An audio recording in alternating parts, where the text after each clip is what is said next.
Recording पे डाल दिया। So good morning students. For it is good morning student of class 12 biology, JNV Shegaon. I am Mahendra Singh, and here it is the topic chromosomal disorders. So chromosomal disorders are the disorders that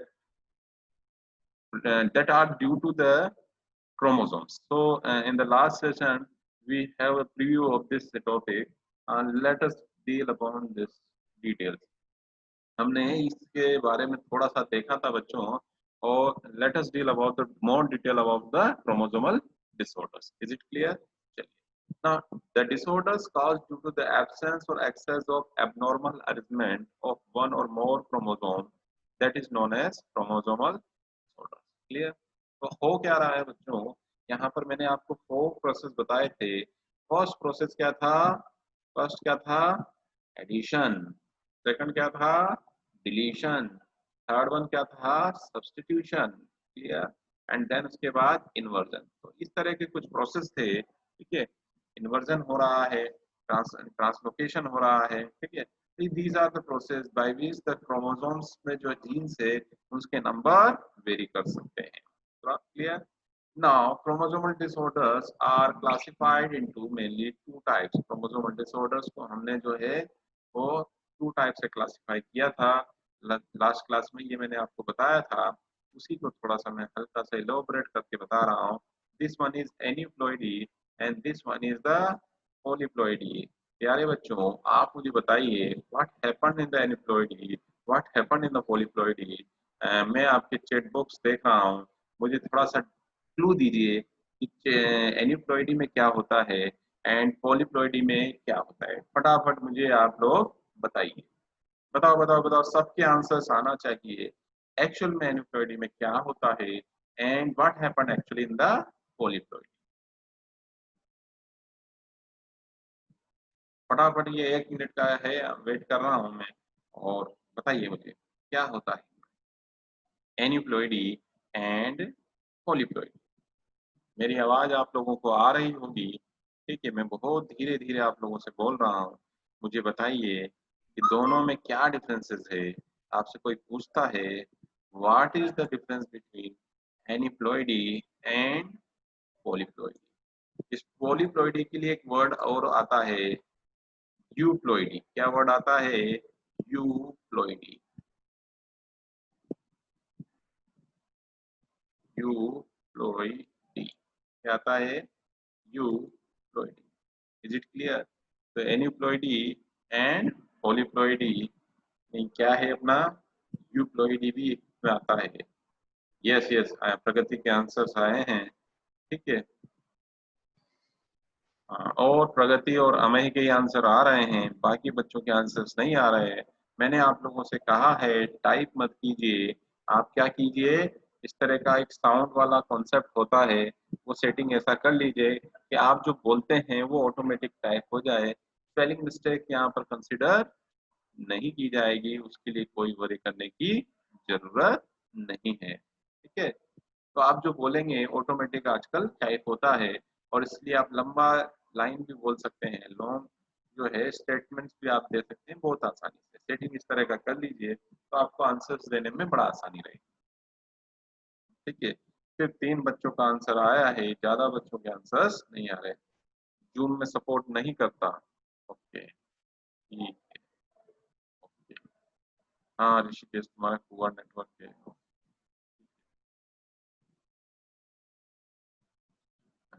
aneuploidy में आशावरी का एक अच्छा सा answer आया है. Aneuploidy, it is the gain और loss of chromosome due to the failure of segregation of chromatid during the cell division.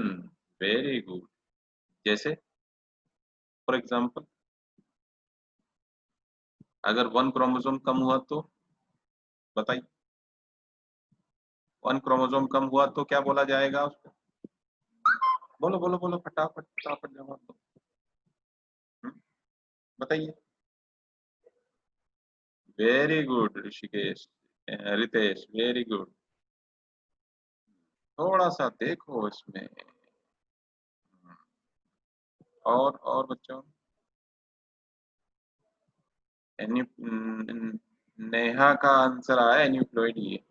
चलिए हम आगे की तरफ बढ़ते हैं, आगे आपको सारा क्लियर हो जाएगा। ठीक है, चलिए तो यहाँ पर आपको ध्यान रखना है, मैं आपको फिर स्ट्रेस देता हूँ, ध्यान दीजिएगा। यहाँ पर क्या हो रहा है, एम आई का आंसर आया है aneuploid is the presence of abnormal number of chromosome in cell. For example abnormal की जगह आप देखिए, यहाँ पर याद रखिए एन्यूप्लॉइडी इज द क्या है, change in the number of chromosome. ठीक है, change in the number of chromosome. और पॉलीप्लॉइडी में क्या है या यूप्लॉइडी में क्या है, change in the chromosome set.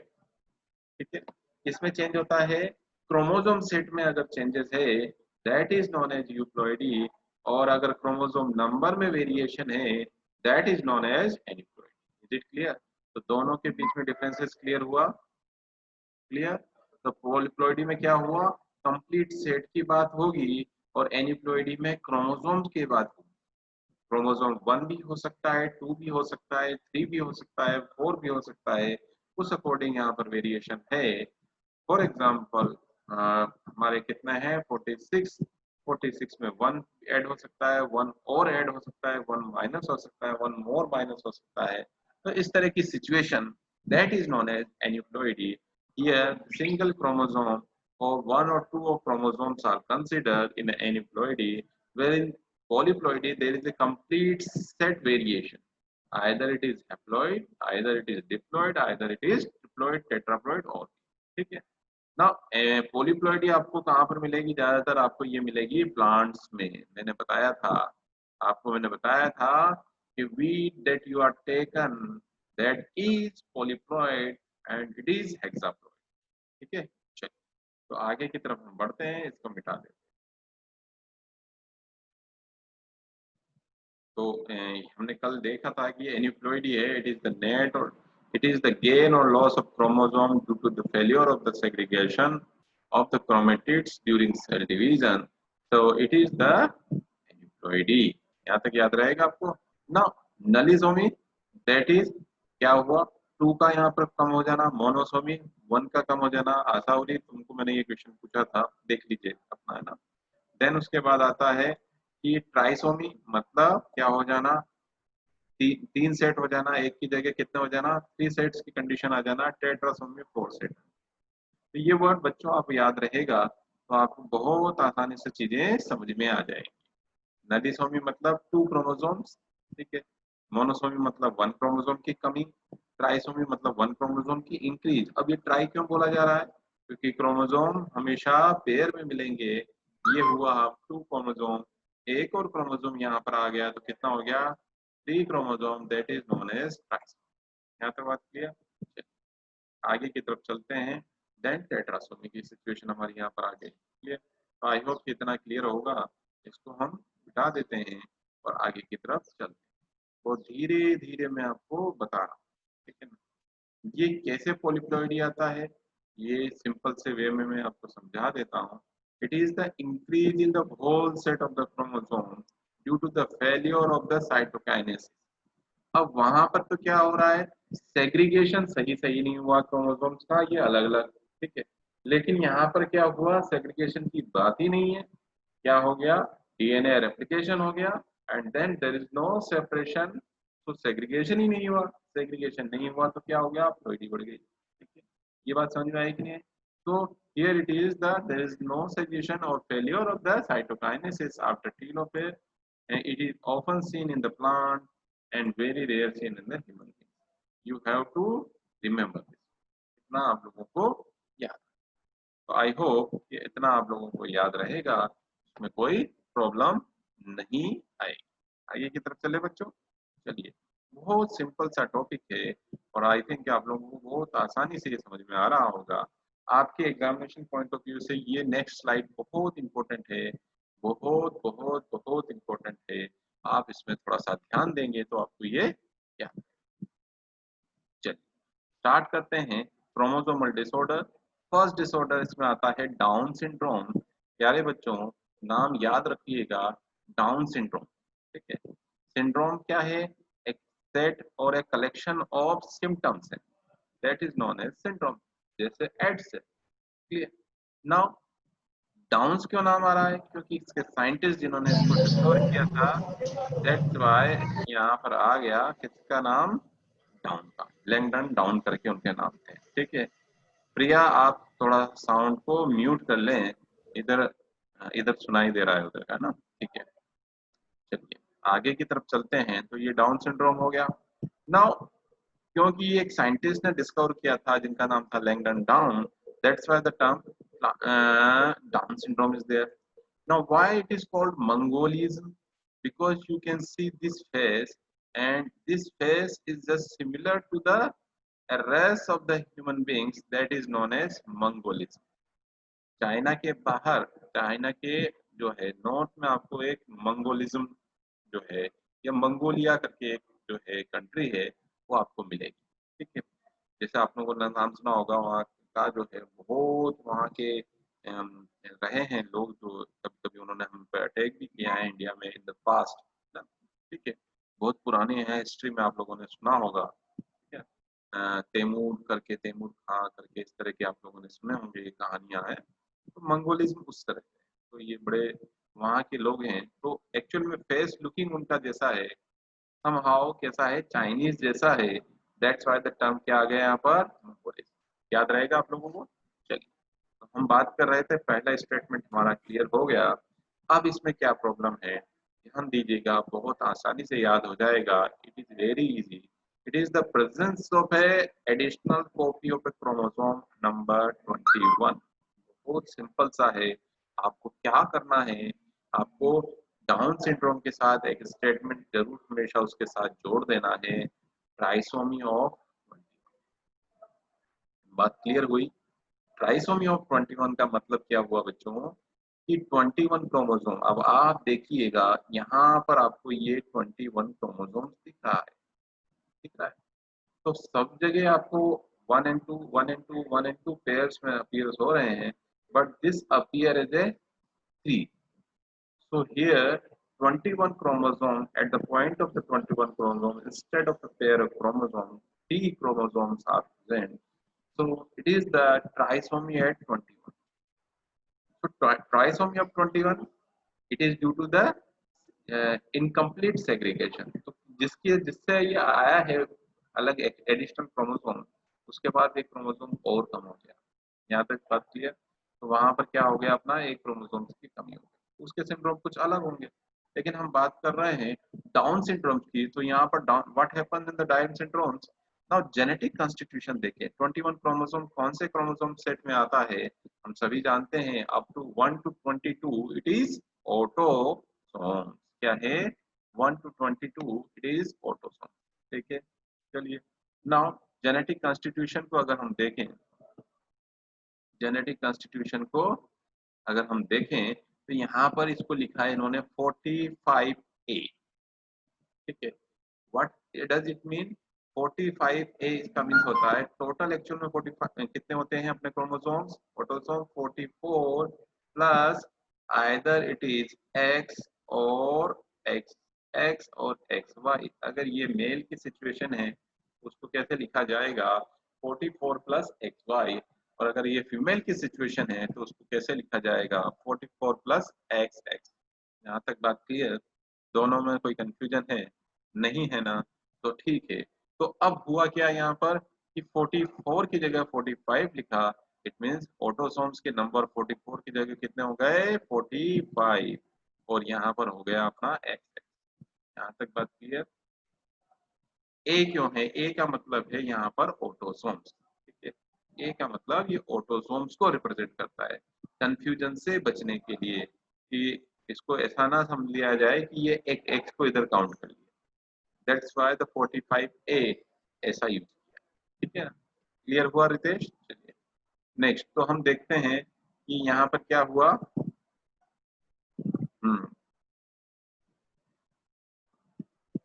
Asavari का क्वेश्चन है, हर एक डिसीज को एग्जाम में क्वेश्चन पूछते हैं। डेफिनेटली हर एक डिसीज से रिलेटेड क्वेश्चन आपके बनेंगे। ठीक है, सिलेबस में जो कुछ लिखा हुआ है, ठीक है, इवन साइंटिस्ट का डिस्क्रिप्शन भी, वो भी एग्जामिनेशन में आ सकता है। तो आपको ये याद है। आगे की तरफ चलते हैं, क्या इसके फीचर हैं उसके हम बात करते हैं।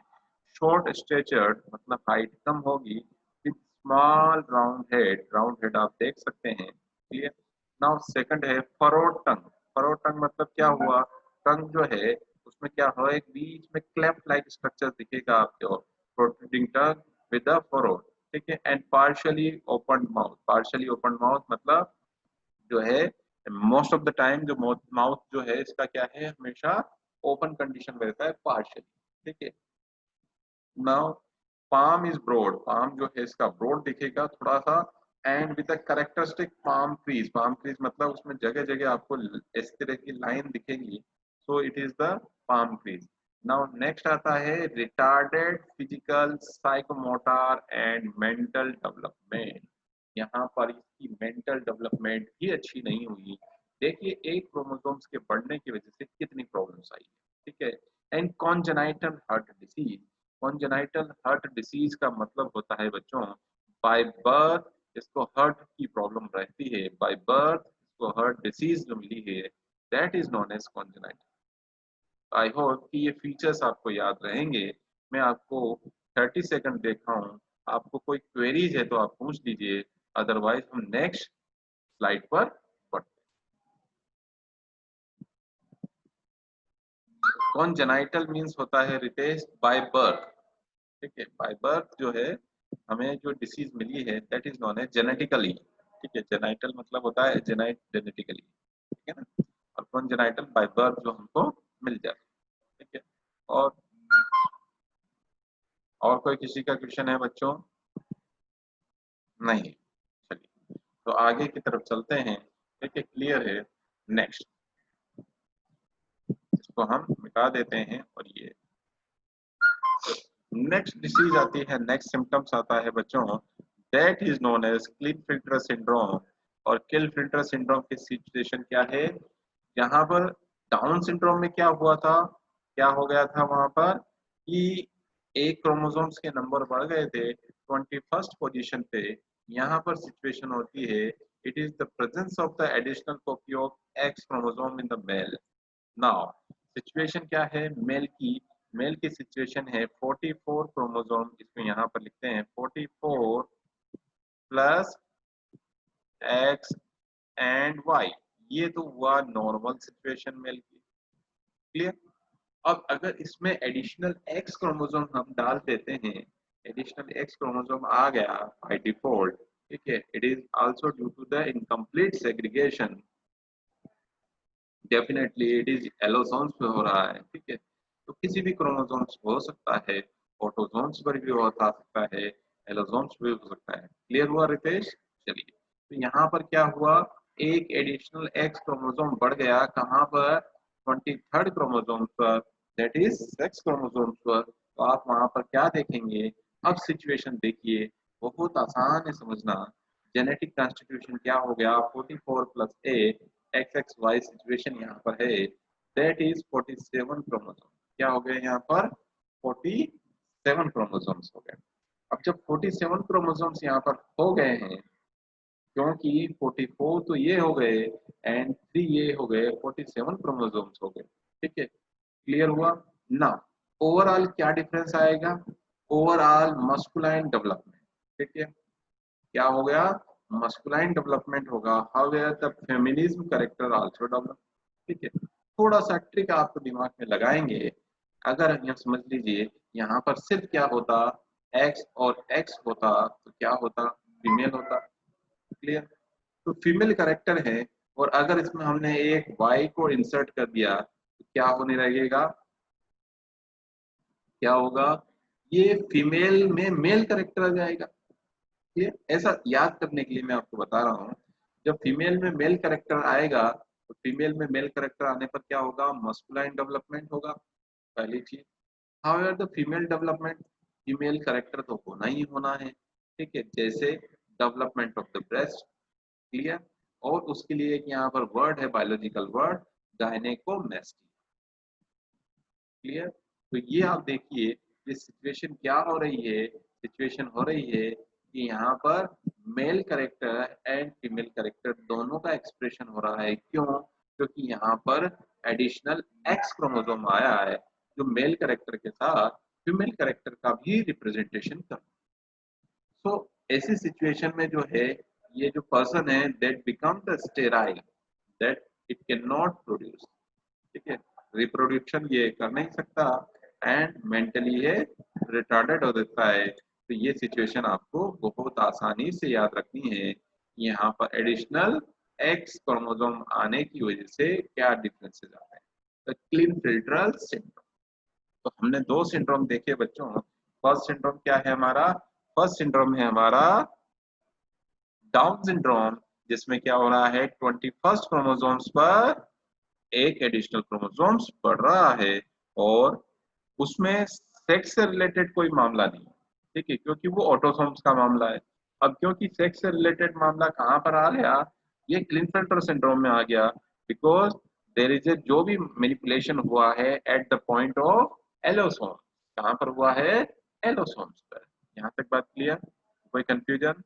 चलिए, रितेश का क्वेश्चन आया, सर ये सिर्फ मेल में ही होगा कि फीमेल में भी? ठीक है, अगर फीमेल में एक्स क्रोमोसोम बढ़ेगा, ठीक है, आपको मैं सिचुएशन बढ़ा देता हूँ। फीमेल में अगर एक्स क्रोमोसोम बढ़ता है तो उसके लिए एक वर्ड आता है सुपर फीमेल करके आता है। ऐसे ही मेल में अगर वाई क्रोमोसोम बढ़ता है तो उसके लिए सुपर मेल आता है, मतलब expression of more female character और expression of more male character. ठीक है, टोटल कितने सिंड्रोम हैं?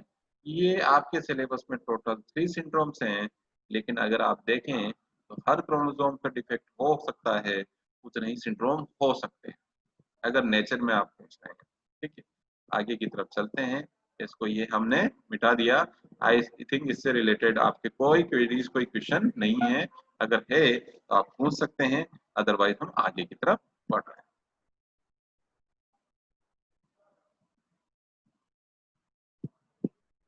यहाँ पर आपको सिर्फ 2 सिंड्रोम पढ़ना है बच्चों, ठीक है ना। एक और सिंड्रोम था, वो दिख नहीं रहा यहाँ पर, टर्नर सिंड्रोम आता है।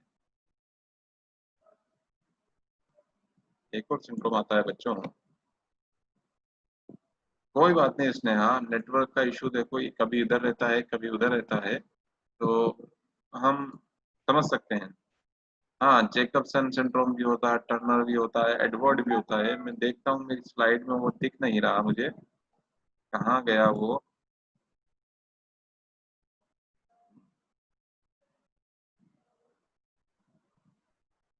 ये बच्चों मैंने उसको ज्वाइन किया, ये शेयर कर देता हूँ।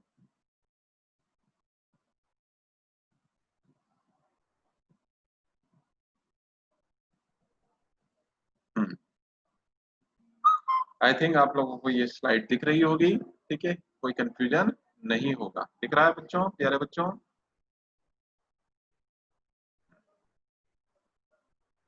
और लास्ट सिंड्रोम जो हमारे पास आता है, वो कहाँ गया?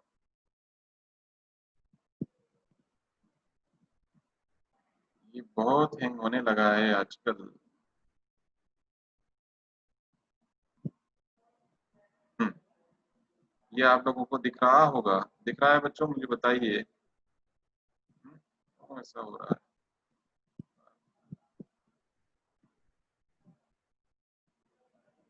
हम्म, चलिए, आई थिंक आप लोगों को अब ये दिख रहा होगा, कोई दिक्कत नहीं आ रही होगी। ठीक है, दिख रहा है सभी को? ये सिचुएशन है हमारी टर्नर सिंड्रोम्स की। किसकी है? टर्नर सिंड्रोम्स की। एंड टर्नर सिंड्रोम्स में क्या होता है, तीसरा सिंड्रोम से, आपके सिलेबस में 3 सिंड्रोम्स हैं, वही याद रखिएगा, क्रोमोसोमल सिंड्रोम्स। ठीक है, now this is the absence of one of the x chromosome in the female. ठीक है, ये एक तरह से R&D है, एक कम करना एक ज्यादा करना, और उससे जो सिंड्रोम बनते हैं, नेचर में होता है। Now this is the absence of one X chromosome in the female। यहाँ पर क्या है, फीमेल की सिचुएशन क्या रहती है, 44 plus A, 44A that is autosome plus X and X, यही होता है। क्लियर? तो टोटल क्रोमोसोम कितने होते हैं? 46। लेकिन सिचुएशन यहाँ पर क्या रही बच्चों, कि एक जो एक्स्ट्रा एक क्रोमोसोम्स यहाँ पर होता है, एलोसोम्स, पेयर ऑफ क्रोमोसोम्स में वो सिंगल क्रोमोसोम, वो ड्यू टू द सेग्रीगेशन, किसी तरह से माल फंक्शनिंग सेग्रीगेशन की वजह से वो सेपरेट नहीं हुआ, किसी में एक्स्ट्रा चला गया और किसी में नहीं रहा। अब जिसमें नहीं है, ठीक है, वो उसकी सिचुएशन क्या रहेगी, तो उसकी सिचुएशन है कि that become the Turner syndrome. तो क्या बोल दिया जाएगा, टर्नर सिंड्रोम। तो सिचुएशन यहाँ पर क्या रहेगी, that is sterile ovaries are the rudimentary because the contribution of the ovary, formation of ovary contributed by the both X chromosome. Here only one X chromosome is present, so contribution of one chromosome is only, the contribution of the other chromosome is lacking. That's why the ovary become rudimentary. यहाँ तक बात clear? Now lack of other secondary sexual character. Secondary sexual characters आप सभी जानते हैं, उनकी कमी हो जाती है ना। नेक्स्ट आता है ड्वार्फ। ड्वार्फ मतलब हाइट कम हो जाना, ये किसका है, ठीक है। देन मेंटली रिटार्डेड, कितना याद रहेगा, सिंपल सा है, शॉर्ट स्टेचर। आप आपकी टेक्स्ट बुक में भी देख सकते हैं, सामने भी देख सकते हैं। वेब्ड नेक, नेक जो है थोड़ी सी ब्रॉड रहेगी, पतली रहेगी, ठीक है, धीरे धीरे वेबिंग कंडीशन आएगी। शील्ड चेस्ट मिलेंगे यहाँ पर। Under development of the breast and widely spaced the nipple and rudiment ovary and brown navy। तो ये आप लोगों को कुछ पॉइंट्स याद रखने हैं। These are the characteristics of the Turner syndrome। तो बच्चों आप लोगों के एग्जामिनेशन में ये जो है 3 मार्क्स का क्वेश्चन है, और 3 मार्क्स में क्या आने वाला है, 3 मार्क्स में आपके क्या क्या आता है, सिंड्रोम्स का नाम याद रखना है आपको, ठीक है, क्या इसकी स्पेसिफिक फीचर्स है, जेनेटिक कॉन्स्टिट्यूशन एंड, ठीक है, याद रहेगा। तो इतना आप लोगों को याद रखना है, ठीक है। यहाँ तक बात क्लियर? आई थिंक यहाँ तक कोई आपको कंफ्यूजन नहीं होगा। कोई कंफ्यूजन है तो बताइए। ये आपका जो है ये चैप्टर कंप्लीट होता है। कोई क्वेरी, कोई क्वेश्चन है? सर फीचर का भी आएगा क्या? यस डेफिनेटली फीचर्स आते हैं बच्चों, इनकी कैरेक्टरिस्टिक्स आएगी। इसीलिए मैंने आपको बताया जब भी आपके सिंड्रोम से क्वेश्चन आता है, सिंड्रोम्स का नाम लिखना है, व्हाट इज द फीचर है, इंपॉर्टेंट कैरेक्टरिस्टिक है, वो लिखना है। Clear? Sir how every syndrome children mental retardment, definitely कोई जीन्स की यहाँ पर लेकिंग होगा। ऐसा तो नहीं कह सकते कि हर सिंड्रोम में ऐसा होगा, लेकिन ये एक सिंड्रोम जो है ये एक एबनॉर्मल सिचुएशन से एक नॉर्मल सिचुएशन से एबनॉर्मल सिचुएशन ऐसा मिलता है, ठीक है। ऋषिकेश का क्वेश्चन है 5 मार्क्स का, आ सकता है क्या? 5 मार्क्स का इंडिविजुअल क्वेश्चन नहीं आता, कंबाइंड में आ सकता है। एक सिंड्रोम पूछा जा सकता है और दूसरा आपसे क्या पूछा जा सकता है, एक क्रोमोसोमल डिसऑर्डर्स पूछा जा सकता है और एक जेनेटिक डिसऑर्डर्स। क्वेश्चन को स्प्लिट की करके पूछा जा सकता है, ठीक है। तो ये बच्चों इससे रिलेटेड था। कोई क्वेरी जो आपके जो है, ठीक है, तो आप देखिए कोई क्वेरी थे तो मुझे बताइए।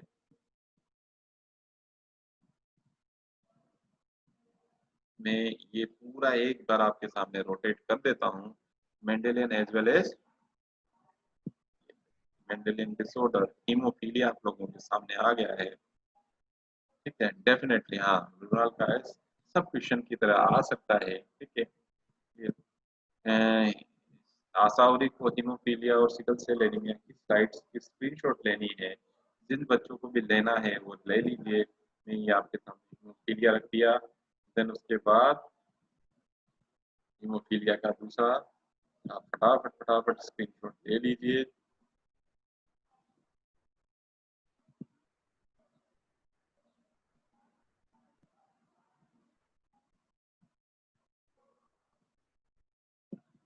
आई होप कि आपको आज का टॉपिक समझ में आया होगा। ये चैप्टर आपका कंप्लीट होता है और कल जो है हम इसका एक टेस्ट लेंगे, है ना। कल इसका एक टेस्ट लेंगे, तो आप इसके एमसीक्यू के लिए तैयार रहिएगा, ठीक है। क्योंकि हमारा आज 18 है, 19 को हमारा टेस्ट है, 19 एंड 20 को हम 2 टेस्ट कंटिन्यू लेंगे, और इसकी वजह से आप लोगों का जो कैसा एग्जामिनेशन में रहेगा उसका भी आपको आइडिया मिल जाएगा, और आपको अच्छे से अच्छा प्रिपेयर करना है। क्योंकि बच्चों ये ऐसा ना समझिए कि ये ऑनलाइन टेस्ट हो रहा है, ऐसा नहीं है। ये यहाँ पर जो है डेफिनेटली यहाँ पर क्या होगा, ये आपके मार्क्स जो है ये काउंटिंग होंगे, ठीक है, ठीक है। और काउंटिंग किस तरह होंगे, ये फिर आपके परफॉर्मेंस हमको आरओ में भी भेजना है। तो आप ज़्यादा से ज़्यादा मार्क्स लेने की कोशिश कीजिए, अच्छे से अच्छे कीजिए, क्योंकि ये कोविड सिचुएशन है, इस कोविड सिचुएशन में क्या हो सकता है कि कोविड सिचुएशन में ये हमने जो आपको पढ़ाया है, एक्चुअल में आपके पास